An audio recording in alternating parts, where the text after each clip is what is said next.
So, hello everyone, and welcome along to this live webinar. If you watch it on YouTube, feel free to subscribe to our channel to get more relevant content. And today I'm pleased and to be joined by Aren Deu, the Anxious Investor. Hi, Aren. How are you? I'm very well, thank you. How are you guys? Thank you for having me as well.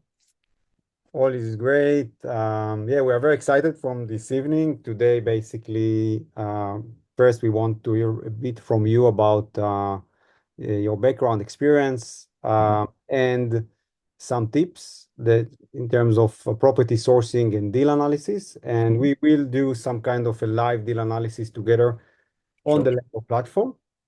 Mhm. We can, basically do some kind of an example, but we can discuss the points that you think are important to look at when you analyze the potential return on any potential property deal in different strategies. Mhm. So perhaps we can start with some background about you, Aaron, so to let people get to know you. Yeah, sure. So in terms of property investing, I started my experience around 12 years ago. So I actually purchased a buy-to-let. It was actually on a repayment mortgage, something that I don't do now. I'm solely like interest only. But again, I didn't really have much knowledge about property. It was just growing up, we never had our own home. So the ability to buy a home because I was working in London at the time was always like a goal of mine. So I was able to reach that at 25. Didn't really do any research. I just kind of bought something that was literally local to where my mother lived. Had it for a few years, learned quite a lot in regards to owning that. Again, didn't really didn't really dive too much into property. I was just kind of like, it was almost like a milestone that I had ticked off. Went back to the corporate world. I did work in construction, and I've also worked in IT as well as a project manager. So that's predominantly where my skill set comes from, which is obviously transferable in the property game. And then about probably 6 years ago, I thought I'm going to try full time. So I had a bit of money saved, and I thought let's try this property gig out. And I kind of did the whole, I guess what most people do is fall for the courses and what most of the online gurus are teaching you. And I was promised that I'd be financially free within 12 months. Unfortunately, that didn't happen. Although within 24 months, I kind of was able to replace my salary through a lot of blood, sweat, and tears, and losing quite a bit of money, to be honest. But once I kind of learned from those mistakes and really started to improve my skill set in terms of understanding what my strategy was, understanding more about risk mitigation, and just the problems that can obviously surface from deals, then things got a little bit better. So buy to lets, then I did a bit of HMOs. I've done flips, I've done service accommodation.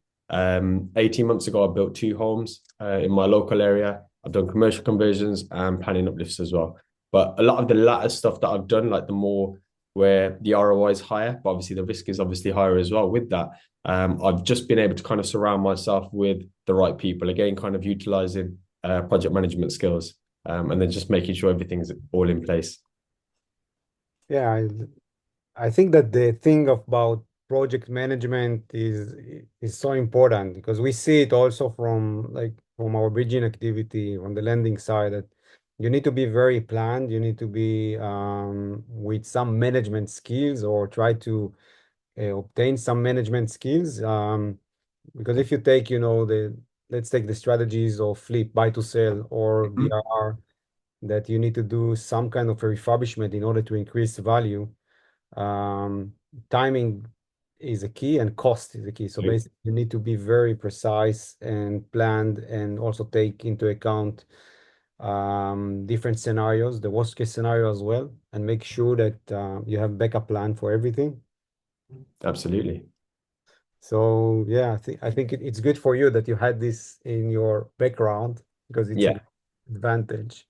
Absolutely. Again, one of the things that I understood from project management was that I didn't necessarily need to know everything in terms of like thorough detail. However, what I needed to know is how I could get that answer. So even, for example, like my first 3 or 4 projects, I still had relatively low experience in terms of, okay, how's the best way to get the most value from this property? How can I, spend as little as possible but get the maximum NGDV, for example? And that all just came with surrounding myself with people who, in that particular sector or area of expertise, was just better than me. And that, that's what I enjoyed. I like working within a team. I think property can be definitely a lonely game, especially with myself. I kind of just gave up work, and then it was just me trying to do it by myself and trying to learn, through whatever material I could get. But yeah, I think having some level of project management skills is definitely important, especially if you're going to be doing it hands-on like myself, and not obviously, sourcing that role and responsibility out. And Aaron, another question, if I look at your journey, at what point or time you have decided like to start also to be present in the social media, and why? Like what you thought that you can achieve by that? It's Mhm. interesting for me. If you can answer it, I think Yeah, it's of course. Absolutely. So the goal was never to be on social media. The goal was never to try and gain any sort of followers or influence. Been very fortunate across my platforms. There's around 300,000 now, which is still crazy to myself, because the reason I actually started it, and initially I would never even do video calls like this. So I'd always be very, very shy. I was quite a shy person growing up. I was naturally probably introverted. But I recognized very quickly that, especially in property, networking is very, very important, whether it's raising investors, whether it's getting the right sort of deals. So I had to kind of overcome a lot of the barriers that I had. So I did a lot of hypnotherapy. I did a lot of self work in terms of trying to put myself out there and make myself get comfortable being uncomfortable. So through that and a bit of public speaking and stuff, I started to become more confident. But my first probably 3 years on social media was solely written content. So I would be on Facebook, and this was when Facebook was quite popular, before Instagram was a big thing, and TikTok. All I would do was share my mistakes. And I literally probably made more mistakes than most property investors in this game, especially starting out, because you're getting 99% of people telling you how great they are. And there was me over here saying, I'm definitely not great. However, if you do the opposite of what I'm doing or learn from my mistakes, then you can potentially get better. So I always had the goal in my head that once I became financially free, let's say, I would try and share all that information for free and try and help as many people as possible, so they're not going through the same sort of problems as myself. And then, yeah, here I am now, kind of came up with this name, Anxious Investor, which obviously I struggle with anxiety in my personal life. I've linked it with investor, and I just ran with it, to be honest. And yeah, it kind of worked. Some people resonated with it. Some people appreciated the honesty and transparency. I always say properties definitely something you can make a lot of money in. It's definitely great in terms of wealth building, but it's certainly hard, and it's definitely a lot harder than, I suppose, what most people would say. And I think having that mindset and understanding that it's a long-term game, and you're almost hedging your bets. So, for example, against the bank, I'd much rather put my money in bricks and mortar. As long as you have an understanding of why you're doing what you're doing and the risks associated with that, I think you'd be okay in it. yeah, I totally agree. And perhaps last question before we jump into the Of course. analysis. How do you see the market right now, the property industry, post-election, before the budget? What Mhm. is your approach, or how do you see it? Where you think it goes? Yeah, so obviously this is solely my opinion. My knowledge is limited. I enjoyed economics. I did it at A level. I'm always fascinated by trying to follow good people within the economics area, should we say. I still believe that we have been kicking the can down the road for far too long, and I still feel like some sort of recession is going to come. Obviously, with the recessions or any sort of downturns or anything, and I know there's a US election going on as well. The money printer at some stage, I can imagine, is going to be turned on as well. So that will probably have a short term sort of impact. I still believe that prices will come down. I feel like they've obviously slowed down a lot since we had that initial boom post COVID. And I suppose that's where I'm kind of looking for myself. So I haven't purchased anything for the last probably 24 months after doing my new build. And I've just been sitting on a bit of cash, and I've just thought, I think I can get better opportunities. Obviously, I'm not desperate to get a deal every year as I was 5, 6 years ago. So my situation is slightly different. So I'm kind of envisaging that there will be a lot more. Obviously, we know like repossessions, there's going to be a lot of people defaulting on mortgages, and just the cost of everything going up as well. I think that potentially there could be better deals in the future. Now, again, don't not take a deal based off that. Obviously, if you see a deal and the ROI and the criteria behind that deal is fine, obviously jump for it. I think just for myself, it's just I'm happy to sit on my hands. But if this was my first year in property, I'd probably be a little bit more ready to go and just still try and actively go out there and try and find something that at least fits the long-term profile of, what I'm after. All right. Okay. So thanks, Aaron. So before we start the live analysis, I want to just again show you the benefit, the promotion of this webinar. So if you want to use the 50% of our premium plan, and our premium plan is very enhanced, you can do much more with the premium plan in all areas. So Lendlord, perhaps I'll do it briefly, separate into three main sections. We have invest, manage, and finance.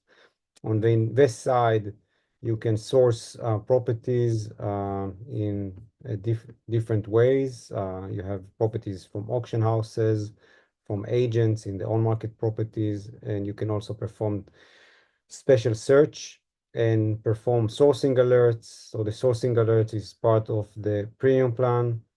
Also on the sourcing tabs, if you want to add properties to your watch list, or if you want to get more information about the property, if you want to estimate the property valuation, you should, if you want unlimited, you should go premium. And also if you want to estimate the rental income. On the invest part, we have the deal analyzer, which we will use during this webinar. And we have the postcode information that provides you with information about an area, a specific area, and also here on the premium plan. On the basic plan, you have three. On the premium plan, it's unlimited. On the manage section of the platform, this is the place for existing landlords to manage their existing portfolios. Let me show it here.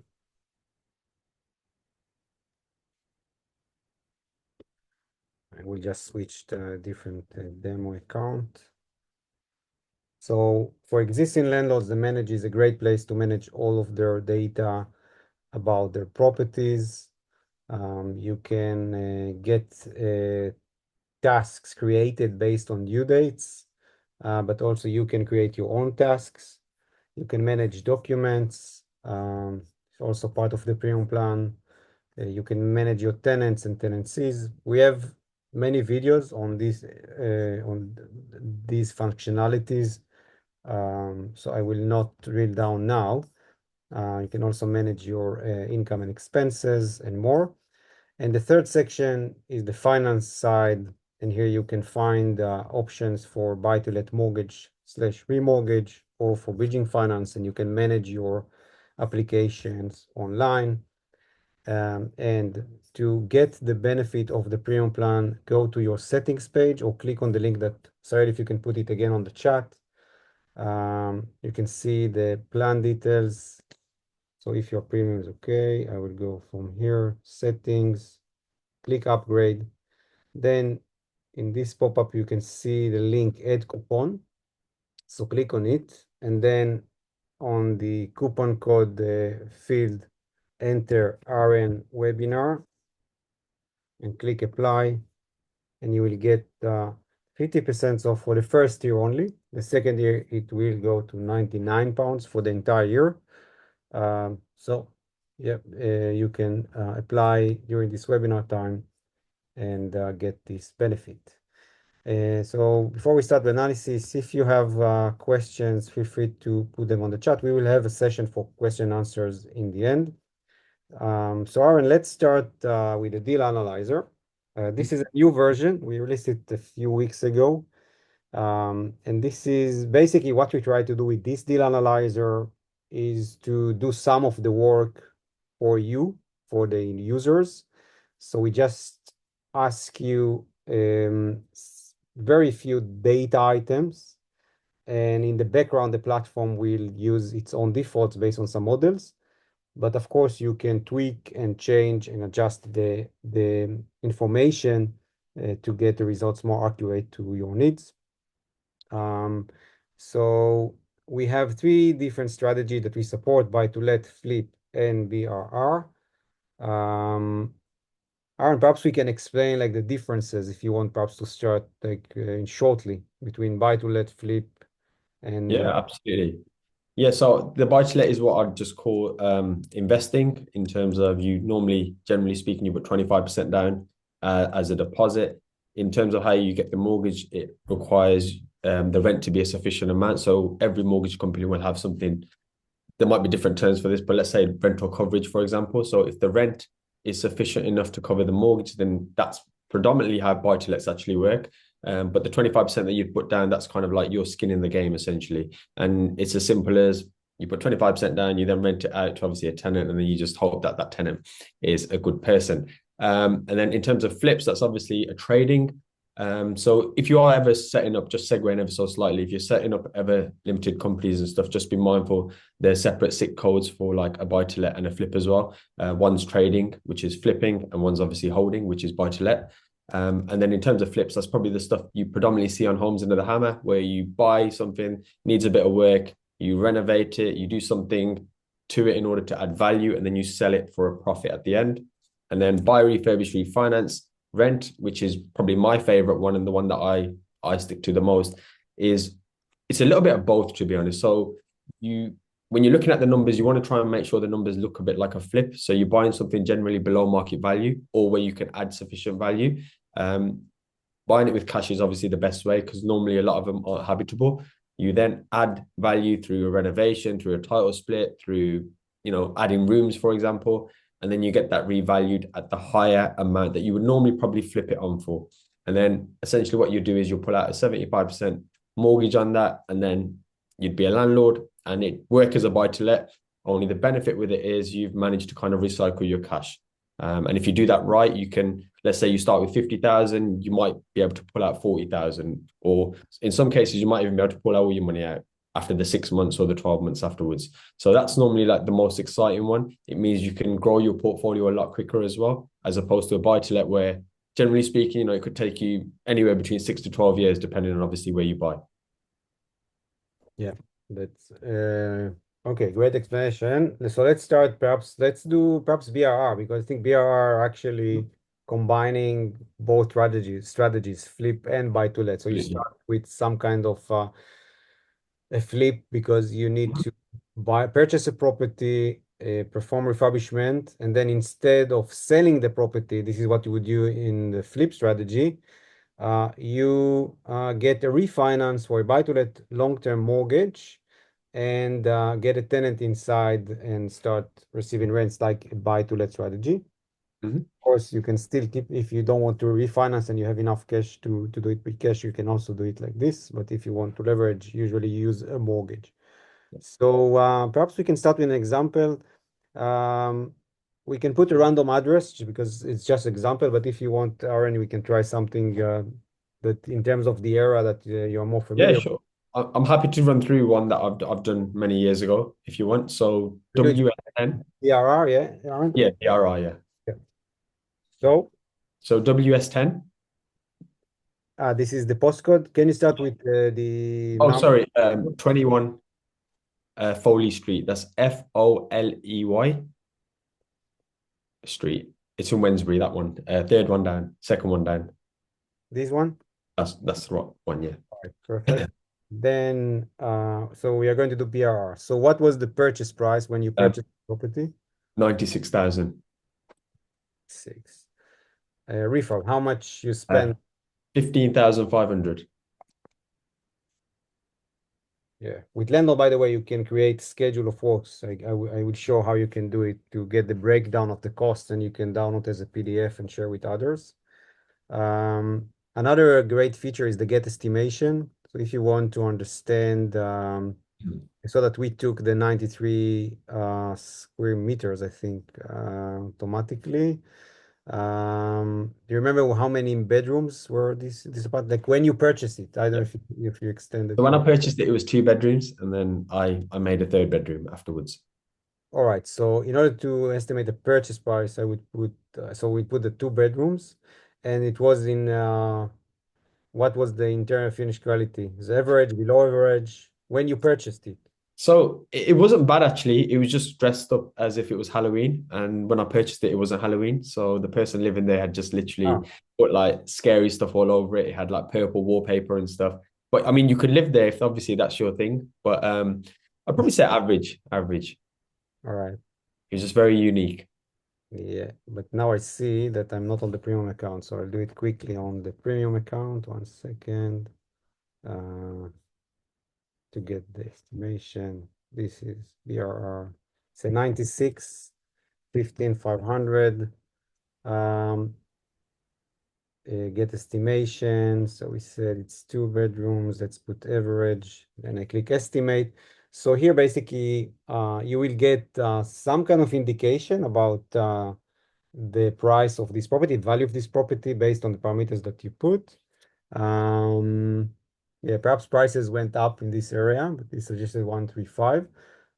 You can change some of the parameters and click re-estimate, and you can use your own number. Then in terms of purchase financing, did you use bridging finance or you purchased with cash? So I actually use bridging finance. All right. Yeah. Okay. What I'm was not going to be 100% on the bridging numbers off the top of my head. But I think it was around £8,000 in fees as total. It was a very long time ago. Yeah, we'll see it after that. Like we're able Okay. to play with it. Then what Mhm. was the GDV, the after refurb property value? So initially it was 140,000, and then 2 years later I did get it at 150. Okay, so for this analysis, let's use the 140 Absolutely, yeah. and the rent, the post Yeah, 650. 650. Mhm. All right. The initial rent that it was, yeah. Okay. And by the way, here you can do it again, the estimation of the value, and then you can add the number of rooms and perhaps increase the entire finish quality, and then run again the estimation when you analyze a new deal, of course. Here, basically, we take a deal that you already did in the past, so it's a bit different. All right, and then the refinancing was with long-term mortgage. That's correct, yeah. Yeah, okay. So I click just proceed now. So the platform immediately will give me some information about the property. And you can see also the property on a Google map and some basic data about the postcode. And, uh, and then I will scroll down. So here you have 3 tabs. The results will show you the metrics that the platform calculated based on the few details that you inputted. The summary, basically here you will see what the platform assumed in terms of, for instance, the closing cost, the stamp duty, um, and also the project length. So from the summary, I recommend to go to the summary first and then just tweak the data. So you can click on the pencil icon and then say, okay, the stamp duty is right. Okay, closing costs, you can use the advanced to break down the costs. So if you had to pay agent fees, auction fee, sourcing fee, other closing costs, you can also add any extra cost that you want. So you can do it from here. In your deal, Aaron, would you say it was about right, the 1,300 closing costs? For the refinance, Oh, for the purchase, like how much, in terms oh, of, sorry, for the purchase. So my solicitor fee would have been probably about £500. But it was with the bridging company as well. So I had a separate one. okay. It was quite a difficult purchase in terms of I was initially given 28 days to complete as well. And it wasn't an auction it wasn't listed at an auction site. I'm just trying to think of the cost. All I can remember is all in with the bridging, you're looking at around 10,000 off the top of my head. So there was around 8,000 in terms of the interest that I accrued for 6 months. It was a Okay. 6 month project. And then I'd probably say, another £2,000 here or there. All right. So let's do closing costs 2,000 and the bridging cost will be next. The project length, do you remember how much time it took you to complete the refurb? 6 months. 6. Okay. There is somebody in the chat saying that they can't see the actual screen, Avram. Oh, okay. Let I me think they're just looking at us, which isn't that exciting.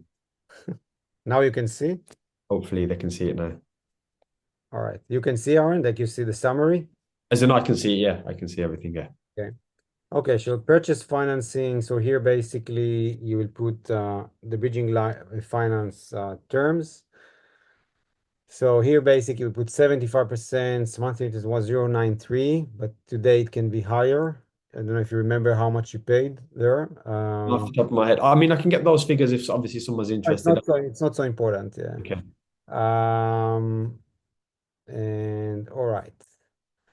Then monthly holding costs, we have the during the refurb. Basically, if you need to pay some like insurance, you had to pay because you purchased the Mhm. property. You So that all was factored in within my 15,500. So I normally just class that as holding costs within that. you can either break down the if you want, like if you use the dinars, or you can put on the other cost everything. Um, then the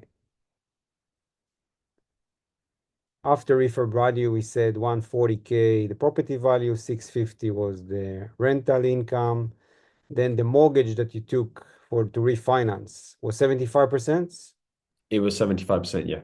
So basically, you were able to get 105 out. Do you remember the rate? It was a lot lower than that. My mortgage was only about £220 or something around that figure. All right, so let's put 3%, just 3%, or it was less. It was a little bit less than that, but yeah, that's fine. I mean, there or thereabouts. Yeah. Yeah. Okay, we'll do it like this. And then did you use an agent fee for the monthly operating costs? No, so initially I self-managed this for up until recently, actually, only at the start of this year. Because this is actually a nightmare tenant, so that's a story for another day. But it's actually outsourced now and it rents for a lot more as well. All right, gotcha. Okay, so now I get back to the results. So in the results, you will see the refer project metrics. So the initial cash investment, so you will see that you would need to put the deposit for the bridging finance, the stamp duty, closing costs, refurb costs, and holding costs, and the bridging loan costs. So I think it's like if you take it with a 2,000 closing cost with 5.5, it's around what you paid. Perhaps you paid a bit more. Perhaps the rate was a bit higher. Mhm. And here you can see that if you, let's say that you would finish the project in 9 months, see that the bridging loan cost went up. So your profit, the ROI for this the reefer project went down. So time is a key as well. And if you take it to 12 months, it will also reduce the profit, increase the loan costs. So usually with bridging, Obviously, you your have, holding costs as well. yeah, everything. Yeah, basic. Everything goes up, yeah. Yeah, yeah. And regarding the bridging loan, usually you can exit with no penalties after 3 months. So if you can the project before, you will pay less interest. Yeah, and just for a bit of context as well. Initially, when I took this on, the goal was to actually flip the property. So my goal was to try and flip it. And then when we actually listed it, it was around I think January, February time, and it was actually snowing around that time. So we weren't getting any sort of viewings or anything. Then I really got panicky because then I was thinking I've obviously got a bridging loan. I'd use a separate property for collateral as well. So that's when I actually sat with a broker and we thought, actually, well, why don't we rather than flip it and have that profit, we can kind of use a lot of that for equity. And that's when, my BRR journey really started because I was actually trying to be a trader initially. And then, I somehow accidentally landed on BRRs. Yep. And makes sense. Mm-hmm. Okay. Period short-term metrics. So here basically we look at the first year, just to give you a key metrics about cash flow. But I think in BRR, this is something very, very important. Money left in the deal. Absolutely. So this means that let's say that you were able to increase the value to 140, then you can refinance on 105. So this will exit your bridging loan with the interest, but also you can take some money back. So like release some equity, and this will reduce the total cash investment in this project, basically.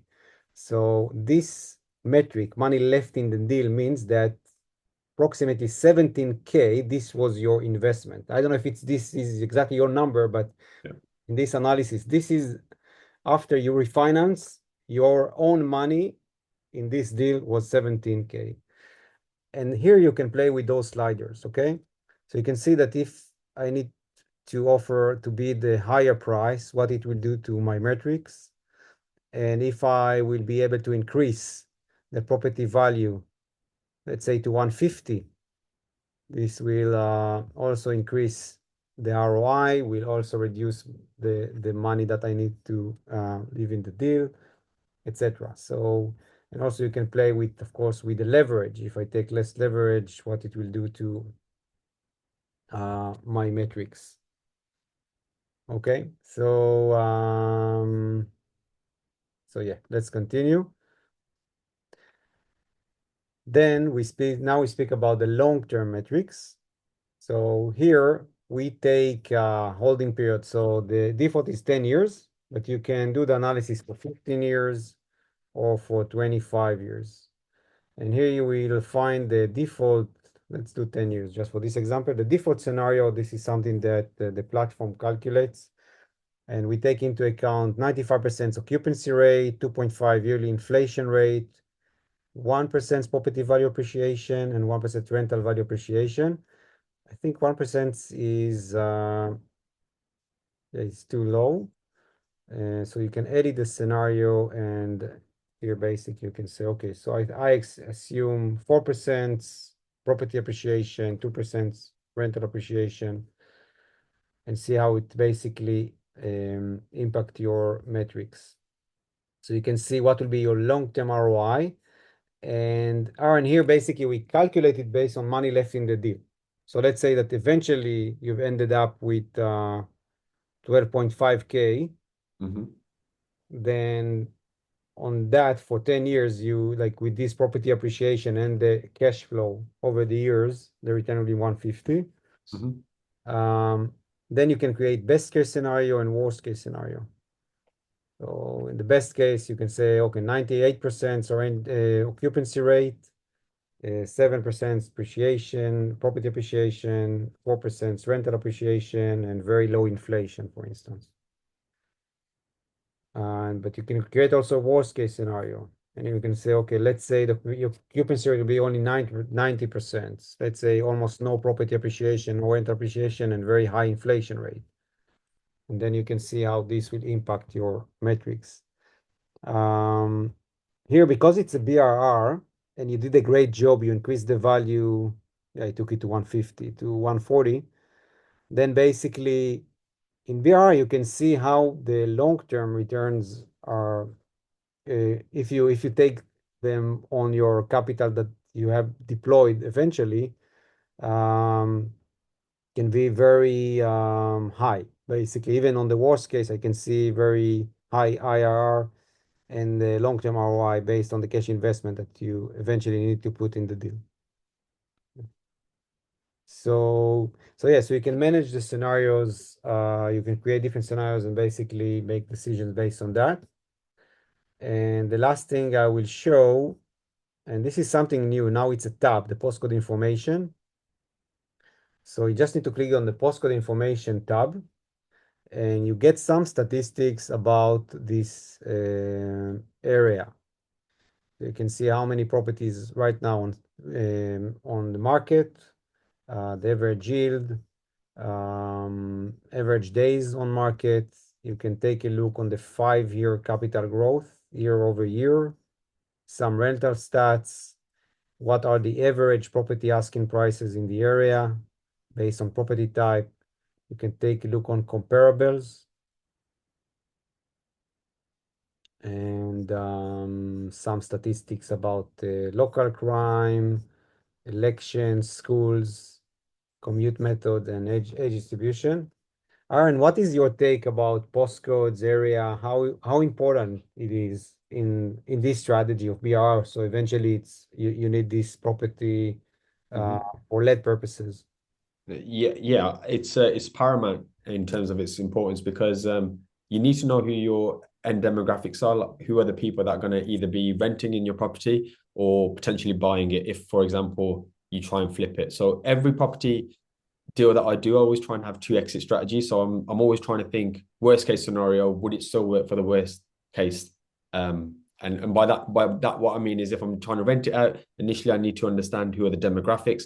Is it single people working, who just need access to a train and they're off to work, or is it families because of the schools being well there, or is it like an elderly population? However, if worst case scenario, I have to flip that, are people looking to buy within that area, for example? Would that also be important? So I think it's really important just to have some indication of that. And I've made the mistake many times where I haven't probably done enough research in terms of understanding who I'll be renting this out to. I learned that on my commercial conversion, and that's obviously I felt lucky with that because we did a separate deal with it. But yeah, as much information as you can get from, I think there's websites that I used many years ago, like Street Checker, for example. Obviously, Lendlord is really comprehensive as well, and also speaking to letting agents as well and estate agents to get both sides of the equation. So a letting agent is going to tell you the type of people who are renting within that area, and obviously estate agents can give you some feel in terms of how you should renovate it and what types of people are buying those properties. Yeah, very important. All right. So I think now perhaps we can just take questions. And I think probably we have some questions in the chat. And if you want to ask a question, you can write it on your chat. Before we go to the questions, just to remind you, and sorry if you can put again the links, you have the benefit to upgrade to the premium plan during this webinar time. Go to your settings page from the right top menu, click upgrade, click add coupon, RN webinar, and click apply. And then you get it for the first year for 49.5 pounds for the entire year only. And then it will go to 99 pounds in the second year. Yeah. So now let's see if we have some questions. And Sarel, if you can also put the link tree of Lendlord in the chat. So if you want to schedule some calls with our team. And Aren, perhaps you can also share your social media links. So if people want to follow you on, Yeah, absolutely. So yeah, just the name, The Anxious Investor, should come up on most social media platforms. That's my YouTube as well. I have restarted my YouTube as of a few weeks ago, so hopefully I can do some more informative types of videos, and I will try and do stuff like this because I think people find this quite useful as opposed to just hearing, outline figures. I think it's really important to kind of run through exactly where the costs are associated with deals, because even little things that we touched on earlier, like holding costs, for example, things like that do accrue and they can change the ROI at the end of it. So yeah, the anxious investor is pretty much where you'll find me.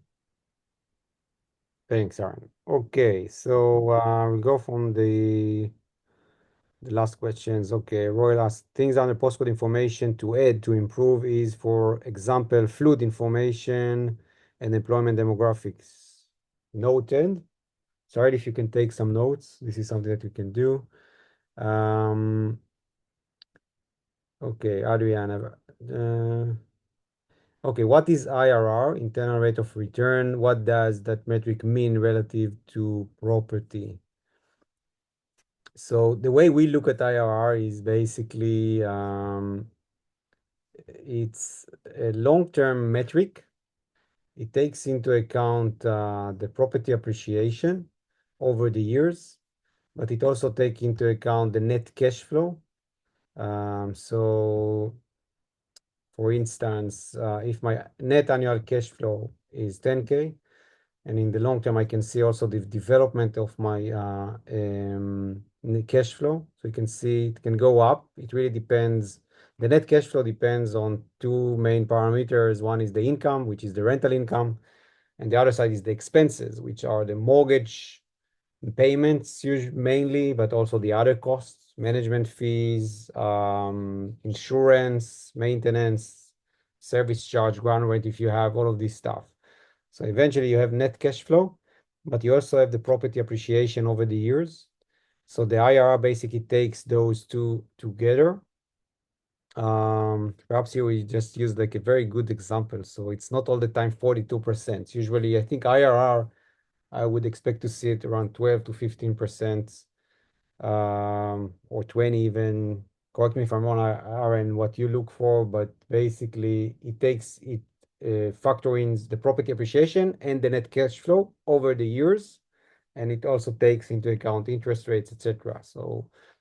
Um, so so yeah, basically this is the internal rate of return. Okay.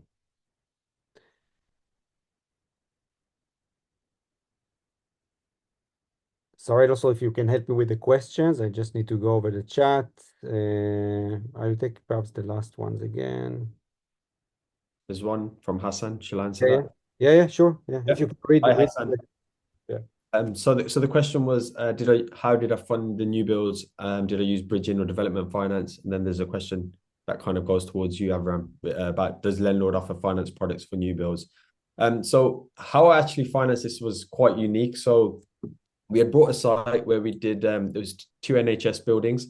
So we managed to purchase that, and then the car park was absolutely massive. So in terms of the two buildings, we managed to get 10 self-contained flats within those, but there was probably like 22 car spaces within there. So what we actually did was did a title split. Then we got the refinance done for the commercial conversion, which was the 10 flats. And then we just had this land sitting there. We never actually did anything with it other than obviously going through planning in terms of seeing how many properties we could get on there. Then what we did alongside this was we did a planning uplift. So we had a project up in Mansfield, and again, this is out of my expertise, but I surrounded myself with people much better than me. One of my expertise is raising finance. I've been enough to have raised over £1 million in investor finance. So essentially, what we did is we put £100,000 into getting the planning approved on this burnt down site in Mansfield. It got approved. That obviously increased the value. So there's many ways you can increase value.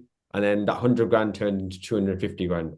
Now, the developers who had done this for us, rather than paying us the 250 grand, they just said, we will now build out your new builds. And I think it actually cost them a little bit more. So I actually felt lucky twice there. But in terms of funding and stuff, it was just by using a separate deal. But obviously, because we had already owned that land, I think I would have just probably, if I was going to do it, it would just be through development finance. But I was very fortunate that I never had to do that. All right. Okay, thanks, Aaron. I have another question. I guess I assume I can use the deal analyzer for commercial properties as one can input data manually. Yeah, I believe so that basically the numbers should be the same. So if you have like a buy-to-let strategy commercial, you can just type in the commercial property and the other data items should be quite similar. And you can always use the other costs, the other etc. to do things that we don't support or you don't have the right naming. Um, let Aviram. yeah. People are asking about bridging and what if we offer bridging and how fast can bridging finance can be arranged? Is it correct you need to be able to move fast when you find a deal to secure it? Yeah, so bridging is a great tool to if you need to get a deal done fast. As Aaron mentioned in his case, he needed to complete the purchase in 28 days.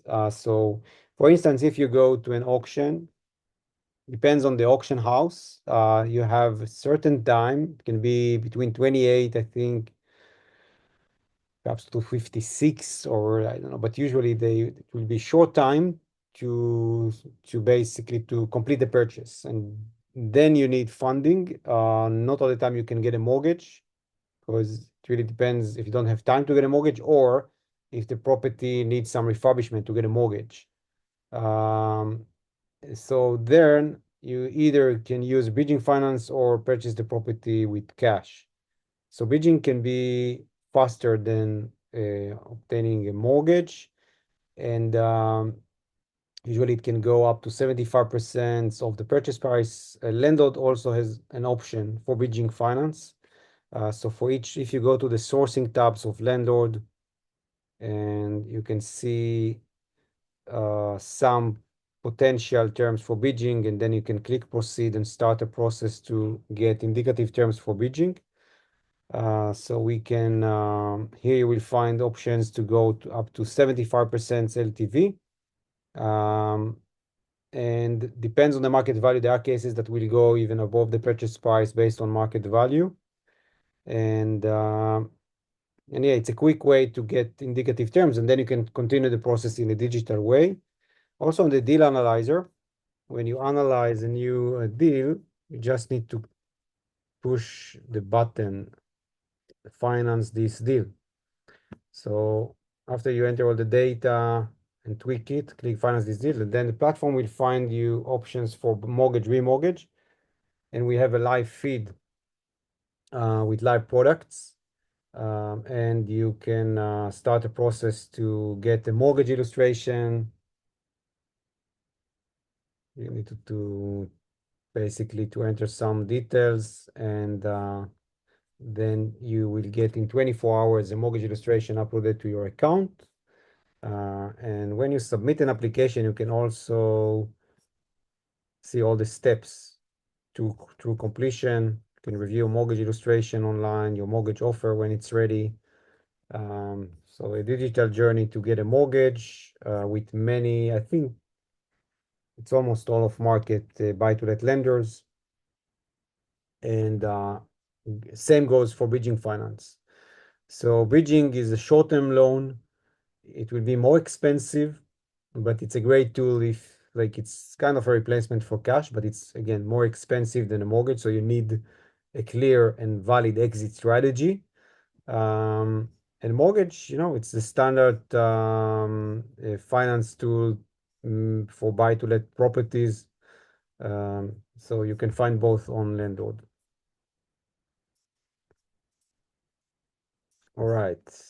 Okay, we have another question. Where is postcode data is coming from? And how often is it updated? Okay, so we use the main source is like our integration with property data, and we also have some aggregated data that we use. So for instance, on the sourcing tabs, we have integrations from with many state agents all around the UK, and this feed is going to grow in the next 3 weeks. The auctions tab, again, you can see data from auction houses. The postcode information, as I explained, is mainly based on API. You can either doing it from the deal analyzer, or you can go to the postcode information tab and enter an address or postcode. And yeah, it might take a few seconds until you see all the information, but then you can get all the useful information. And next time you will type this postcode, it will be much faster. Okay.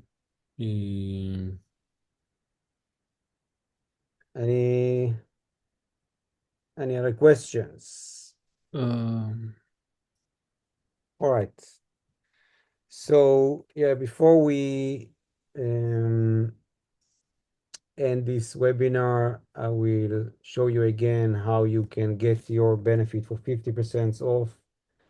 Go to your from the right top menu, click on settings, then click on 1 second.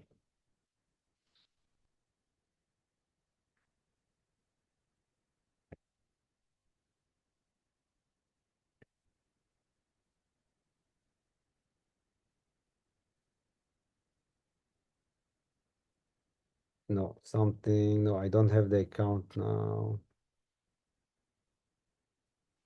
Okay, so sorry, perhaps you can put again the links, because there we have the premium. Perhaps I will do it again here.